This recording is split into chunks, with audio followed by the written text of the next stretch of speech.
ഹരേ കൃഷ്ണ.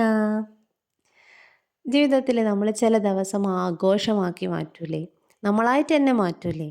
അപ്പോൾ ഈ പിറന്നാൾ, ആനിവേഴ്സറി അല്ലെങ്കിൽ എന്തിൻ്റെങ്കിലുമൊക്കെ ഒരു ഓർമ്മ ദിവസങ്ങൾ ഒക്കെ നമ്മൾ സെലിബ്രേറ്റ് ചെയ്യും.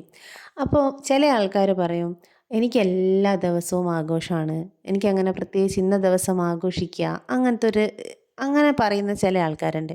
പക്ഷേ എനിക്കങ്ങനെ തോന്നും കേട്ടോ. അപ്പോൾ അവർക്ക് ശരിക്കും ചില സന്തോഷങ്ങൾ മിസ്സാവുകയല്ലേ ചെയ്യുന്നതെന്ന് തോന്നും. കാരണം നമ്മളെല്ലാ ദിവസവും ആഘോഷിക്കുമ്പോഴേ ആ ആഘോഷത്തിന് എന്തൊരു സുഖം ഉണ്ടാവുക അല്ലേ. എന്നുവെച്ചാൽ സുഖം ഉണ്ടെങ്കിലേ ദുഃഖം അറിയുള്ളൂ, ദുഃഖം ഉണ്ടെങ്കിലേ സുഖം അറിയുള്ളൂ എന്നൊക്കെ പറയുന്ന പോലെ എന്നും ഒരുപോലെ ഇരുന്ന് കഴിഞ്ഞാൽ അതിലെന്താ ഒരു സുഖം. അപ്പോൾ ഞാൻ വിചാരിക്കും, എന്തിൻ്റെങ്കിലുമൊക്കെ ഒരു കാരണത്തിൽ ചില കാര്യങ്ങൾ നമ്മളായിട്ട് തന്നെ ഒരു ആഘോഷമാക്കി മാറ്റുമ്പോൾ അതിന് വേറൊരു സന്തോഷം തന്നെ ഉണ്ടല്ലോ. എന്നുവെച്ചാൽ ഇപ്പം എല്ലാ ദിവസവും നമ്മൾ പിറന്നാൾ പോലെ ഇങ്ങനെ ആഘോഷിക്കുന്നുണ്ടോ? ഇല്ല. അതേപോലെ ജീവിതം ഇങ്ങനെ നിത്യം ഇങ്ങനെ ഓരോരോ കാര്യങ്ങളായിട്ട് നമ്മൾ പ്ലാൻ ചെയ്ത് നടക്കും, ചിലപ്പം ദൈവം പ്ലാൻ ചെയ്ത് നടക്കും. എല്ലാം ദൈവത്തിൻ്റെ പ്ലാനാ. എന്നാലും നമുക്കങ്ങനെയല്ലേ തോന്നുക. നമ്മൾ പ്ലാൻ ചെയ്ത് നടന്നില്ലെങ്കിൽ ദൈവത്തിൻ്റെ പ്ലാൻ വേറെ ഒന്നുണ്ടാവും എന്നുള്ളത്, പ്ലാൻ ബി. അങ്ങനെ അപ്പോൾ ഞാൻ വിചാരിക്കും, നമ്മൾ ആഘോഷിക്കാൻ എന്തെങ്കിലുമൊക്കെ ഒരു കാരണം കണ്ടെത്തിയിട്ട് ആ ദിവസം ഒന്ന് സന്തോഷിക്കുക. നമ്മളായിട്ട് തന്നെ നമുക്കൊരു സന്തോഷം കൊടുക്കുകയല്ലേ ചെയ്യുന്നത്. അപ്പോൾ എല്ലാ ദിവസവും എനിക്ക് സന്തോഷമാണ്, എൻ്റെ ജീവിതത്തിൽ പ്രധാനപ്പെട്ടതാണ് എന്ന് ചിന്തിച്ചിട്ട് നിൽക്കുന്നതിലും ചില കാര്യങ്ങളെ സ്പെഷ്യലാക്കി മാറ്റുമ്പം അത് സ്പെഷ്യൽ തന്നെയല്ലേ. എനിക്കറിയില്ല കേട്ടോ, ഞാൻ പറയുന്നതിൽ ചിലപ്പം പൊട്ടത്തരം ഉണ്ടാവും. പക്ഷേ എനിക്ക് തോന്നിയതും ഞാൻ മനസ്സിലാക്കിയതാണ് ഞാനിവിടെ പറയുന്നതേ. ഇപ്പം തന്നെ നമ്മൾ രജിസ്റ്റർ മാരേജുകൾ വന്നില്ലേ, ആഘോഷങ്ങൾ വേണ്ട, ജസ്റ്റ് ഒരു സൈൻ ചെയ്ത് പോയാൽ മതി.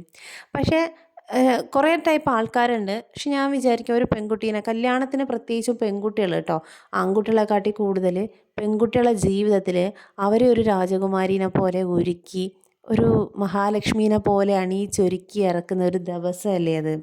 അതിനിപ്പോൾ ആഭരണങ്ങൾ വേണം അല്ലെ സ്വർണം വേണം അതല്ല ഉദ്ദേശിക്കുന്നത്. അന്നത്തെ ദിവസം അത് സ്പെഷ്യൽ തന്നെയാണ്. അതുപോലത്തെ ദിവസമാണോ പിന്നീടുള്ള എല്ലാ ദിവസവും? എനിക്ക് തോന്നുന്നില്ല. അല്ലെങ്കിൽ തന്നെ അങ്ങനെ തന്നെ നമ്മൾ എല്ലാ ദിവസവും നടന്നു കഴിഞ്ഞാൽ നമുക്കതിലൊരു സന്തോഷം കിട്ടുമോ?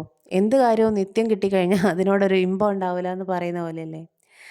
എന്തോ എനിക്ക് തോന്നിയ കാര്യങ്ങൾ പറഞ്ഞതാട്ടോ. നിങ്ങൾക്ക് തോന്നുന്ന കാര്യങ്ങൾ നിങ്ങളും പറയും. എന്നെ തിരുത്തുന്നുണ്ടെങ്കിൽ അതെനിക്ക് സഹായമാവുമല്ലോ.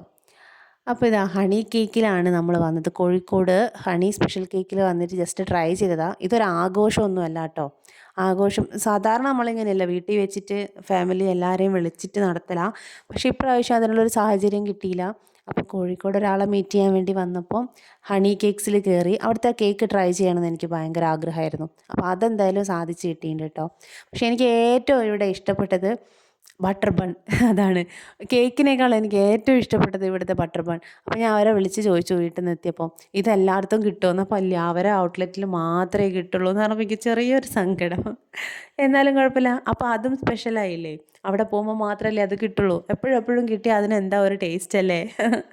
അതേപോലെ ഇവിടുത്തെ റാഫല്ലോ കേക്കാണ് നമ്മൾ കട്ട് ചെയ്യാൻ വേണ്ടി വാങ്ങിച്ചത്. ഹണി കേക്ക് ഒരു സിംഗിൾ പീസ് എടുത്തിട്ടുണ്ട്. പിന്നെ ഒരു ചോക്ലേറ്റ് മോസ് എടുത്തിട്ടുണ്ട്. എനിക്ക് പക്ഷേ ഇതിൽ മൂന്നിലും വെച്ചിട്ട് ഇവരെ സ്പെഷ്യൽ എന്ന് പറയുന്നത് ഹണി കേക്ക് ആണെങ്കിലും എനിക്ക് ഏറ്റവും സ്പെഷ്യലായിട്ട് ഫീൽ ചെയ്തത് ആ ഒരു ചോക്ലേറ്റിൻ്റെ മോസാണ് കേട്ടോ. അപ്പോൾ ഇങ്ങനെയൊക്കെയാണ് എൻ്റെ ഇപ്രാവശ്യത്തെ 2024 എൻ്റെ ബർത്ത്ഡേയും ആനിവേഴ്സറിയും ഇതുപോലെയാണ് കടന്നുപോയത്. ഇതുപോലെ മാത്രമല്ല കേട്ടോ, വീട്ടിൽ പിന്നെ എൻ്റെ ഫ്രണ്ട്സ് വന്നിട്ട് എനിക്ക് സർപ്രൈസൊക്കെ തന്നിട്ടുണ്ട്. അതൊന്നും ഞാൻ വീഡിയോയിൽ എടുത്തിട്ടില്ല. അതേപോലെ ഇഷ്ടം പോലെ മെസ്സേജ് വന്നിട്ടുണ്ട്. എനിക്ക് ഭയങ്കര സന്തോഷമായി. കാരണം കുറേ അറിയാത്ത ആൾക്കാരുടെ മെസ്സേജ് കൂടെ ഇപ്രാവശ്യം ആഡ് ആയിട്ടുണ്ട്. ഇതുവരെ നമുക്ക് അങ്ങനെയല്ലല്ലോ. അപ്പോൾ ഇപ്രാവശ്യം എനിക്ക് ശരിക്കും 100 കണക്കിന് മെസ്സേജുകൾ, സ്നേഹത്തോടുള്ള മെസ്സേജുകൾ, അത് ശരിക്കും എനിക്ക് വല്ലാത്തൊരു അനുഭവമാണ് കേട്ടോ. അപ്പോൾ ഈ ഒരു വീഡിയോ നിങ്ങൾക്ക് യൂസ്ഫുൾ ഒന്നുമല്ല, പക്ഷേ എൻ്റെ ഒരു സന്തോഷം ഞാൻ ജസ്റ്റ് ഷെയർ ചെയ്തതാണ്. അപ്പോൾ ഞാൻ നേരത്തെ പറഞ്ഞ കാര്യത്തെപ്പറ്റി കൂടുതൽ ചിന്തിക്കേണ്ട കേട്ടോ. എനിക്ക് തോന്നിയ കാര്യം ഞാൻ അങ്ങനെ പറഞ്ഞതാ. അപ്പോൾ tata, bye bye, see U.